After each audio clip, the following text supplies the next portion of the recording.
വിവാഹം എന്ന് പറഞ്ഞാൽ പിള്ളകളിയല്ല, കളിതമാശല്ല, വിശേഷ വിധത്തിൽ വഹിക്കാനുള്ളത് വിവാഹം. അതായിരുന്നു വ്യാഖ്യാനം. ദാമ്പത്യം എന്ന് പറഞ്ഞാൽ ദാനം ചെയ്യുക, പഥ്യം ഒരുമിച്ച് സഹിക്കുക. അപ്പം ശരീരവും മനസ്സും ആത്മാവും ദാനം ചെയ്യുകയും വേണം. ദൈവം തരുന്ന ചില സഹനങ്ങളും നമ്മളുണ്ട്, അത് ഒരുമിച്ച് സഹിക്കുകയും വേണം. അതുകൊണ്ടാണ് കുടുംബം. കൂടുമ്പോൾ ഇമ്പമുള്ളത് കുടുംബം, കൂടുമ്പോൾ ഇമ്പമില്ലെങ്കിൽ ഭൂകമ്പം എന്നാണ് പറയുന്നത്. ഇത് പറയും, ഒരുമയുണ്ടെങ്കിൽ ഒലക്കമേലും കിടക്കാം, ഒരുമയില്ലെങ്കിൽ ഒലക്കമേലേ കിടക്കും. അതാണ് ദാമ്പത്യ ജീവിതം.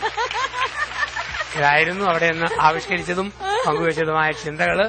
പിന്നെ ഫാമിലി എന്ന് പറയുമ്പോൾ അതിന്റെ അക്ഷരങ്ങൾ വികസിപ്പിക്കുമ്പോൾ father and mother, I love you, അതാണ് ഫാമിലി. ഈ കൗൺസിലിങ്ങിനെ പറ്റി പറഞ്ഞപ്പോഴാണ് പല വിധത്തിലുള്ള ആളുകളായിരിക്കും അച്ഛന്റെ അടുത്തേക്ക് എത്തുന്നത്. അപ്പൊ അവരെ ഒന്ന് കൺവിൻസ് ചെയ്യിപ്പിച്ചെടുക്കാൻ അച്ഛൻ പല തമാശകളും പല സിറ്റുവേഷൻസിലും പറഞ്ഞിട്ടുണ്ടാവും.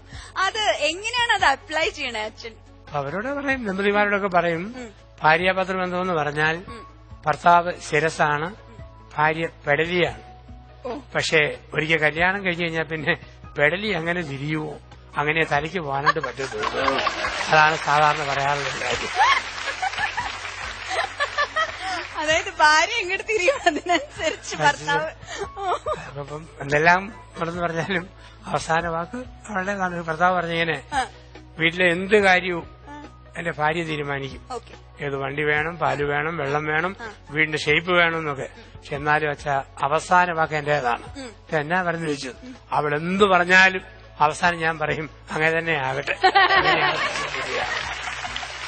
കൂടുതൽ പ്രായമുള്ളവരോട് അച്ഛൻ എങ്ങനെയാണ് സംസാരിക്കുന്നത്?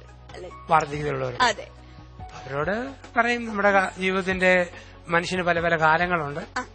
ആ കാലങ്ങളിൽ ഇപ്പം കളിച്ചു നടക്കുന്നൊരു കാലമുണ്ട്, കൊച്ചു പിള്ളേരാകുമ്പം കുളിച്ചു നടക്കുന്ന കാലമുണ്ട്. 1 വയസ്സ് മുതൽ 10 വയസ്സ് വരെ കുഞ്ഞുങ്ങൾക്ക് ഏറ്റവും ഇഷ്ടം കുളിച്ചുകൊണ്ടിരിക്കുക. 10 വയസ്സ് കഴിഞ്ഞാൽ പിന്നെ 20 വരെ കളിച്ചുകൊണ്ടിരിക്കുക. 20 കഴിഞ്ഞാൽ പിന്നെ എല്ലാത്തിനും ചോദ്യം ചെയ്തുകൊണ്ടിരിക്കുക.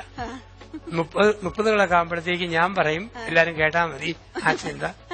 40കളിലും 50കളിലും വീണ്ടും വിചാരം വരും. 60കളാകുമ്പം ചൊറിഞ്ഞ വർത്താനം പറയാൻ തുടങ്ങുന്ന 60 വയസ്സിൽ മുകളിൽ ഇരിക്കുന്ന ആരെങ്കിലും ഉണ്ടോ? 60 കഴിയും ചൊറിഞ്ഞുകൊണ്ടിരിക്കുന്ന ആരെങ്കിലും ഉണ്ടോ? അച്ഛന്റെ ഭാഷയിൽ പറഞ്ഞ 60 കഴിയുമ്പോഴത്തേക്ക് മക്കളോടും അവർക്ക് ഇഷ്ടപ്പെടുന്നില്ല പലതും, ചുമ്മാ അങ്ങ് പറയും. അത് കുഞ്ഞുങ്ങൾക്ക് ഇഷ്ടപ്പെടത്തില്ല, ബഹളമാവും. ഒരു 70-80 ആകുമ്പോഴത്തേന് ചുമ്മാ ചിരിക്കാൻ തുടങ്ങും. കാരണം നമ്മൾ പറഞ്ഞാലും കേൾക്കുകയെന്നറിയാം. എല്ലാം കാണുക, ചിരിക്കുക, പോയി കുത്തിയിരിക്കുക. അപ്പൊ ഒരു 60കൾക്ക് ശേഷം വരുമ്പം ഒരു കാര്യം ഓർക്കാനുള്ളത്, ചൊറിഞ്ഞ വർത്താനം ശ്രദ്ധിക്കണമെന്നും അപ്പം അല്പം കൂടെയൊക്കെ സ്നേഹത്തോടെ ഇരുന്നില്ലെങ്കിൽ മക്കളും കൊച്ചുമക്കളും അംഗീകരിക്കാൻ സാധ്യതയില്ലെന്നും അല്പം കൂടെ കരുതലുണ്ടായിരിക്കണമെന്നൊക്കെ ആ പ്രായത്തിലുള്ളവരോട് പറഞ്ഞു കൊടുക്കും. ഇപ്പൊ മനുഷ്യന്റെ ജീവിതത്തില് ആണുങ്ങളാണെങ്കിൽ അവർക്ക് 5 കാലങ്ങളുണ്ടെന്നാ പറയാ. അവരെക്കുറിച്ച് പറയുന്നത്, ആണുങ്ങളെ സംബന്ധിച്ച് ഒറ്റയ്ക്ക് ജോലിയും ചെറുപ്പമൊക്കെ ആയിട്ട് മോട്ടോർ സൈക്കിളിൽ നടക്കുമ്പം അവൻ ആരാന്ന് വെച്ചാൽ അവൻ സ്പൈഡർമാനാണ്.